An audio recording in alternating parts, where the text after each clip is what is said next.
coulisses d'une création. Un podcast by Né. Tous les 6 mois, la revue Né orchestre la rencontre entre un artiste et un parfumeur. Ensemble, ils imaginent un parfum. Plongez dans les coulisses de cette création, depuis le premier rendez-vous jusqu'à la touche finale. Ce podcast a été conçu par Jessica Mignot et réalisé par Guillaume Tesson. On est quand même d'univers complètement différents, mais tout était simple en fait. C'était curieux, c'était comme si on s'était déjà rencontrés avant.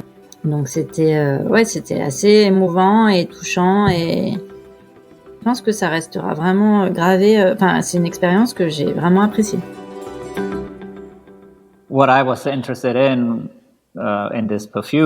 Ce qui m'a plu dans ce parfum, c'est qu'il dépasse les genres. On a essayé de faire ressentir quelque chose de différent.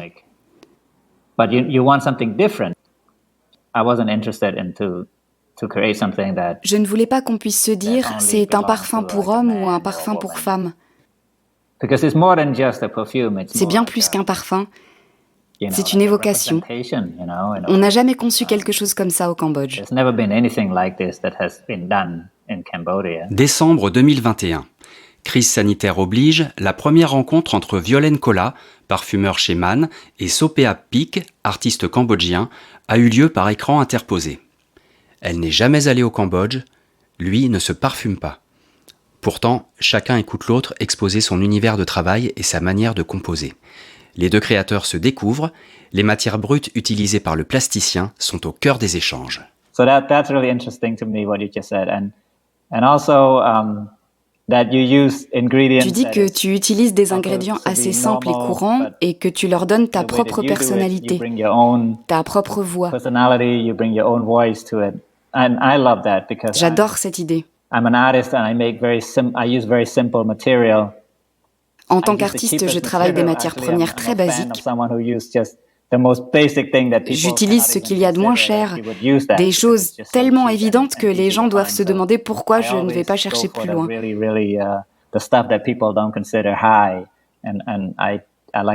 En fait, j'utilise ce qu'il y a de plus basique pour le transcender. Par exemple, j'utilise le bambou. Je ne sais pas si on peut l'intégrer à notre projet. Je n'arrive pas à me représenter l'odeur d'un extrait de bambou. Ce serait génial. Si on parle de bambou, pour moi, c'est relié à la jungle. Ça me fait penser aux forêts tropicales. Je vais travailler sur 2 ou 3 idées fortes. Je vais t'envoyer plusieurs propositions. Il faudra que tu puisses me dire j'aime ces notes de tête, moins ces notes de cœur, j'aime ces notes de fond. Il faudra peut-être en associer plusieurs. Si on veut que les Cambodgiens s'approprient la fragrance, elle doit leur sembler évidente. Si on travaille le bambou, il faut le sentir vibrer. Je vais commencer à imaginer une texture. Ton histoire me donne des idées. À moi d'exprimer tout ça. Ensuite, à toi de me dire si c'est assez puissant, si c'est assez frais pour toi. Après plusieurs semaines d'attente, Sopea a reçu les premières propositions olfactives composées par Violaine. Des pistes de travail baptisées Encore, Bambou ou Beeswax. Le 21 janvier, les deux créateurs se retrouvent enfin dans les locaux de Man, à Levallois-Perret. Les parfums sont incroyables. Quand j'ai ouvert les flacons, toute la pièce était... Waouh! Tu fais vraiment un boulot formidable. Je suis vraiment heureux d'être ici. Je peux te demander lequel était ton préféré? C'était le bambou? Ça a été difficile parce que je l'ai fait avec ma vision européenne du bambou. Pour Encore, c'était là aussi ma propre interprétation. J'étais curieuse de savoir ce que tu allais en penser. À chaque fois, je me suis inspirée de tes descriptions. J'ai voulu retranscrire une vision du bambou universel.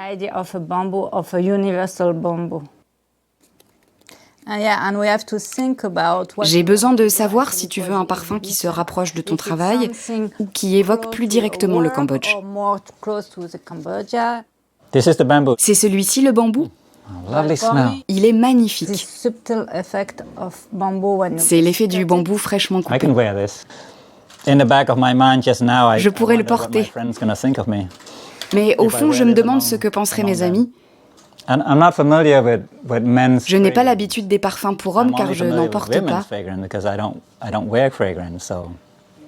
De tous les tests que j'ai sentis, celui-ci me paraît le plus féminin. Les autres étaient plus terreux, plus puissants. Est-ce que les hommes portent des parfums en France? C'est une tradition très française. C'est dans notre culture. C'est peut-être pour cela que beaucoup de parfumeurs sont français. On tient ça de nos grands-mères, de nos grands-pères. C'est comme boire du vin. Au-delà des différences culturelles, l'élaboration du parfum se nourrit de ces échanges parfois décalés. Plusieurs mois après, Violaine Colla s'en souvient avec bienveillance. Alors que Sopiap porte pas de parfum et n'ait pas de langage, je trouve que de toute façon le langage du parfum c'est un langage d'expert, mais qu'il est toujours beaucoup plus juste quand il est basé sur du ressenti ou sur des émotions. Pour moi c'est beaucoup plus facile de travailler finalement avec quelqu'un qui reconnaît ne rien y connaître, mais qui est curieux et qui a envie de sentir et voilà. Et qui a finalement une très très grande culture olfactive, parce qu'il était capable de très bien décrire un certain nombre de choses qui l'entouraient, ou même le bambou quand il coupait, ou voilà, donc avec ces mots, mais finalement ces mots étaient suffisants pour que je comprenne et que je perçoive ce qu'il avait à dire. Pour moi, c'était pas du tout un frein, au contraire, je trouvais que il arrivait très bien à définir les choses, et il a une sensibilité qui fait que c'était assez facile de comprendre là où il avait envie d'aller, et puis de ressentir ce qui l'entourait, son pays, ses émotions. Ce que j'aime, c'est vraiment cette évocation de la mémoire ou de l'endroit ou de l'expérience. Travailler sur un pays, travailler sur une émotion, c'est ce que j'aime faire et c'est pour ça que je fais du parfum. Donc voilà, c'était assez facile de se retrouver sur ces grandes thématiques-là. Ce qui m'a vraiment marqué, c'est la personnalité de Sopiap. Quelqu'un qui est très doux, très gentil, très calme, très posé, et en même temps avec une expérience très sombre. Enfin, on sent qu'il y a des tensions en lui, on sent que malgré son apparence qui est très avenante et très facile, c'est quelqu'un qui a beaucoup vécu et qui a eu des choses difficiles dans la vie. Donc, il est très représentatif de son pays. Et comme je m'étais vraiment beaucoup renseignée sur le Cambodge, je savais l'histoire, je connaissais un peu ce qui s'était passé, ce qui m'avait marqué. D'ailleurs, c'est pour ça que je n'y suis pas allée encore, parce que mes enfants étaient trop petits pour comprendre cette dureté. Sopiap, il a ça en lui, et ses sculptures ont ça en elles. C'est l'incarnation pour moi de ce pays. Donc tout ça, il fallait le retrouver dans le parfum, et c'était hyper important d'avoir à la fois quelque chose de très facile, qui représente ce côté joyeux, cette lumière qui émane de Sopiap et qui émane de ses sculptures, et en même temps avoir quelque chose de fort, un fond très structuré, un peu sombre, qui est de la texture pour bien marquer ce contraste en fait. Retour dans les locaux de Mann. Pour inspirer Violaine Colla, le plasticien décrit l'empreinte olfactive de son pays. En premier lieu, la végétation qui entoure sa propriété au Cambodge. Mon atelier est entouré de plantations. Les fermiers cultivent principalement du riz. Tous les 2 ou 3 ans, le riz est remplacé par du lotus. Une odeur chasse l'autre, mais cela reste discret. Ça donne des odeurs de fleurs assez subtiles, jamais envahissantes. Par exemple, si vous marchez au milieu d'une rizière, mais que le vent ne souffle pas dans votre direction, vous pouvez passer à côté de l'odeur de la fleur de riz. Et vous vous demandez, mais elle est passée où cette odeur ? Je ne connais pas cette fleur. Je me demande à quoi elle peut bien ressembler. Elle est toute petite. Son odeur est puissante au moment de la floraison. Je ne m'en lasse pas. Tout comme le parfum de la fleur de lotus. C'est une fragrance magnifique.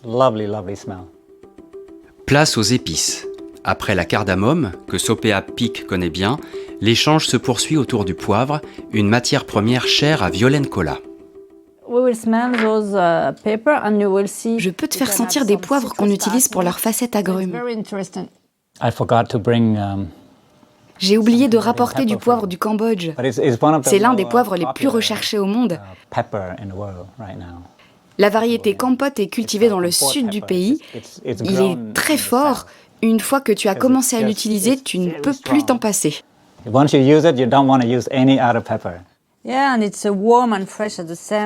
poivre, c'est frais et chaleureux en même temps. Ça apporte de l'énergie et du caractère à un parfum. And a lot of character anyway. Sounds good to me. Ça me parle bien. So we'll smell 4. Je vais te faire sentir plusieurs variétés d'épices. De la cardamome, du poivre de Sichuan et du poivre de Timut. Of cardamom and then the forest pepper, the Sichuan pepper and the Timut pepper. That's one of my favorites. Le poivre de Sichuan est l'un de mes préférés. Yeah, I feel we can use that. Je pense qu'on peut en utiliser. Chez Man, on dispose d'excellents poivres. Let me guess first. Okay. Laisse-moi deviner.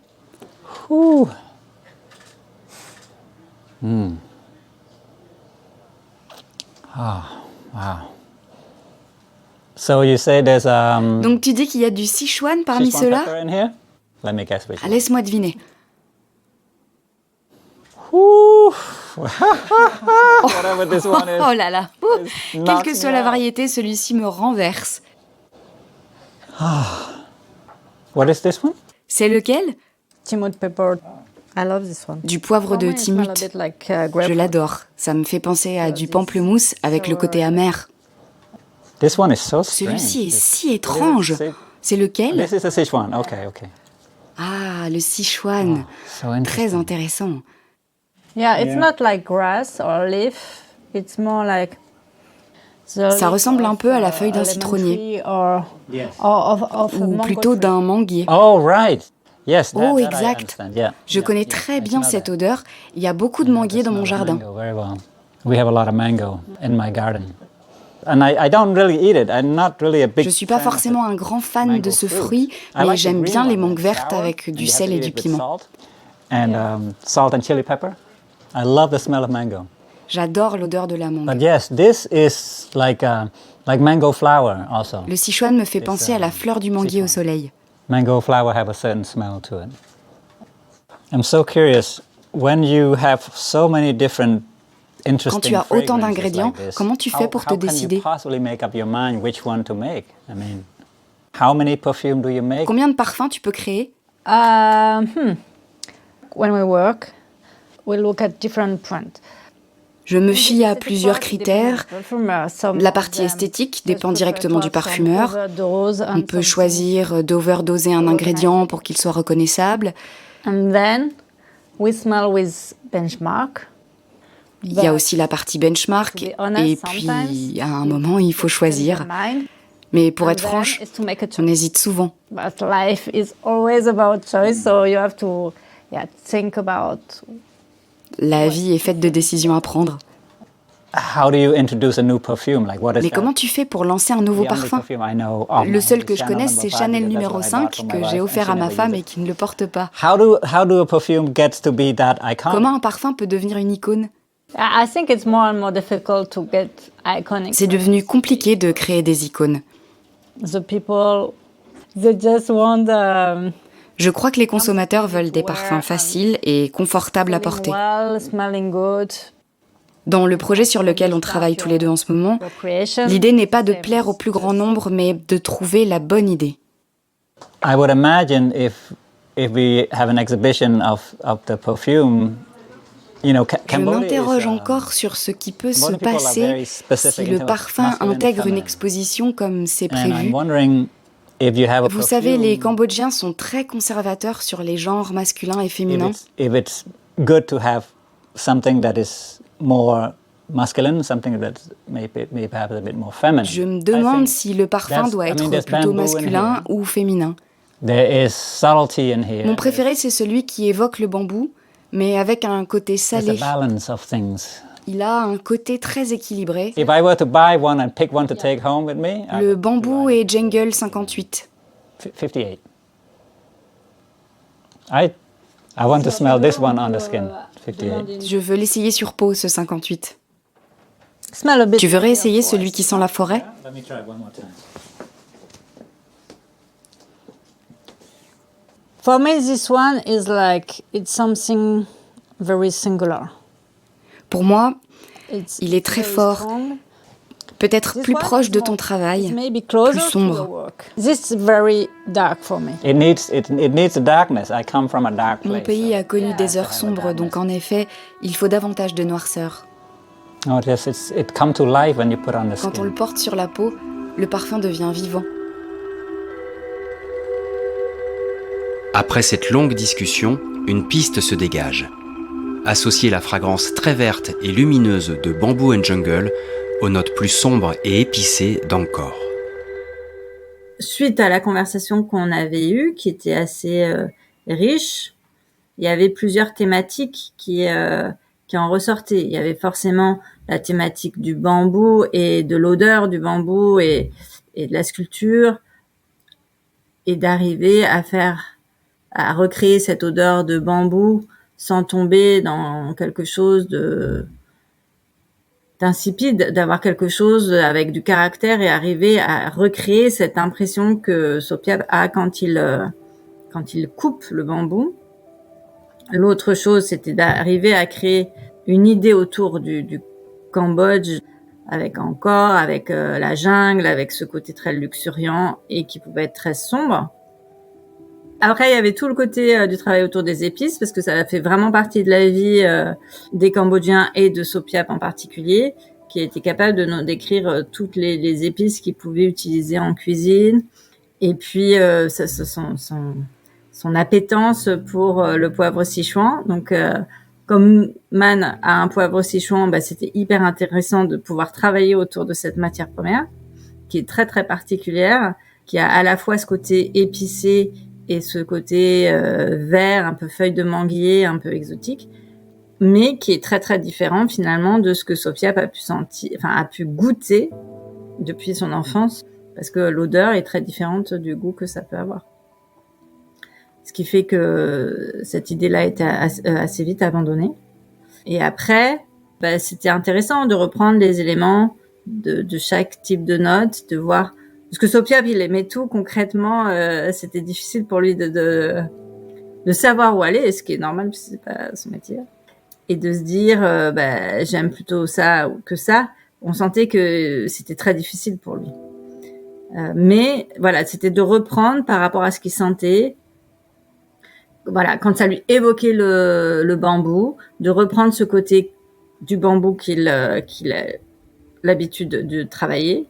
Dans la note qu'on avait travaillé autour de la jungle et de Angkor, de prendre les éléments qui pouvaient faire un peu sombre, tout en restant acceptable et pas trop anxiogène, justement, juste prendre ce qui était nécessaire pour avoir une densité dans la note et pouvoir avoir un discours cohérent avec le Cambodge et de jouer avec ses épices. Alors on a joué avec la cardamome en clin d'œil avec la montagne qui s'appelle la Cardamom Mountains et le Sichuan bien sûr qu'on a travaillé en overdose, le poivre Sichuan qui donne vraiment ce côté très vif au bambou tout en tête avec quelque chose de très lumineux et de très très particulier.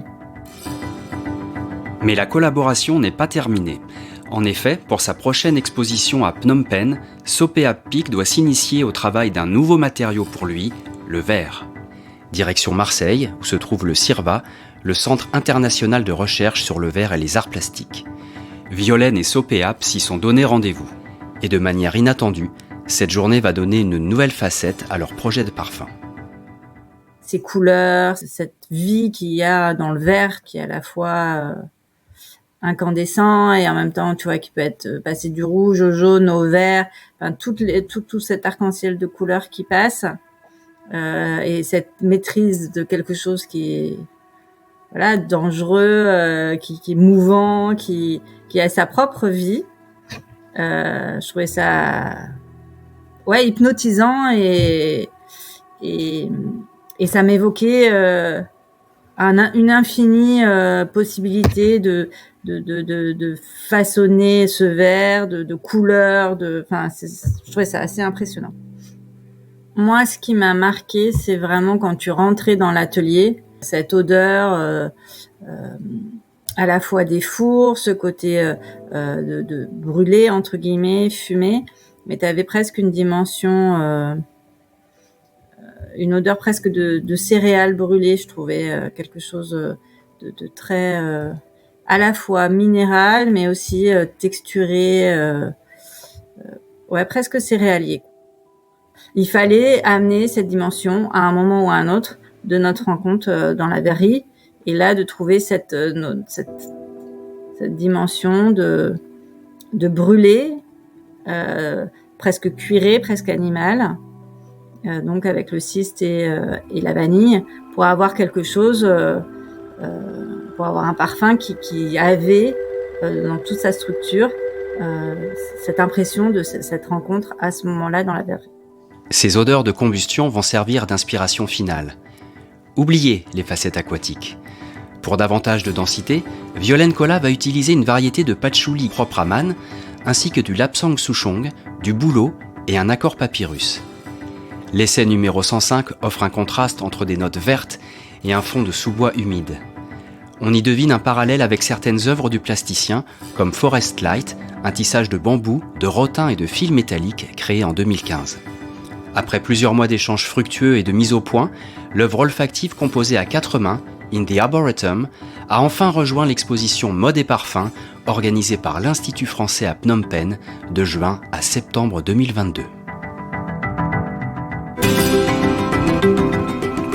Retrouvez cette émission sur podcast.bainet.com et sur les plateformes habituelles.